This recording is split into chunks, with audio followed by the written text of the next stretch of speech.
મારી ખુલ્લી ચેલેન્જ છે. આ તો 3 જુઠ્ઠાણાઓ એમના આપને ડોક્યુમેન્ટ સાથે આપ્યા છે. હિંમત હોય ગુજરાતના મુખ્યમંત્રી શ્રીની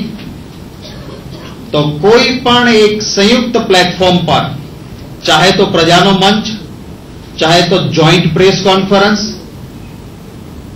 હું મારા ડોક્યુમેન્ટ્સ ગુજરાત સરકારે વિધાનસભાની પ્રશ્નોત્તરીમાં,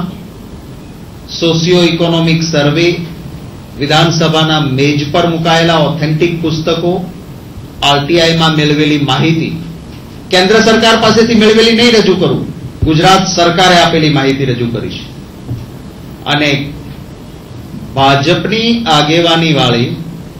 કેન્દ્રમાં એનડીએની સરકાર હતી ત્યારે ગુજરાતને શું મળતું હતું,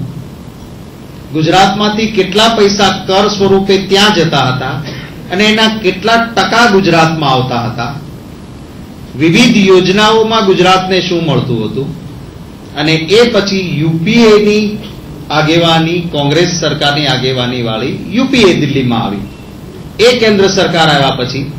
ગુજરાતને કેટલી યોજનાઓ મળી, કેટલા પૈસા મળ્યા, ગુજરાતમાંથી ટેક્સ દિલ્હી કેટલો જાય છે અને એનો કેટલા ટકા ટેક્સ પાછો આવે છે, મનરેગા હોય, 108ની યોજના હોય,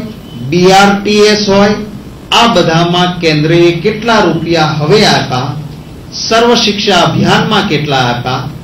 આપણે ત્યાંથી જતા ટેક્સની કેટલા ટકાવારી પાછી આવી, આ દરેક વસ્તુની એક મંચ પર ચર્ચા કરવાની મારી ચેલેન્જ છે.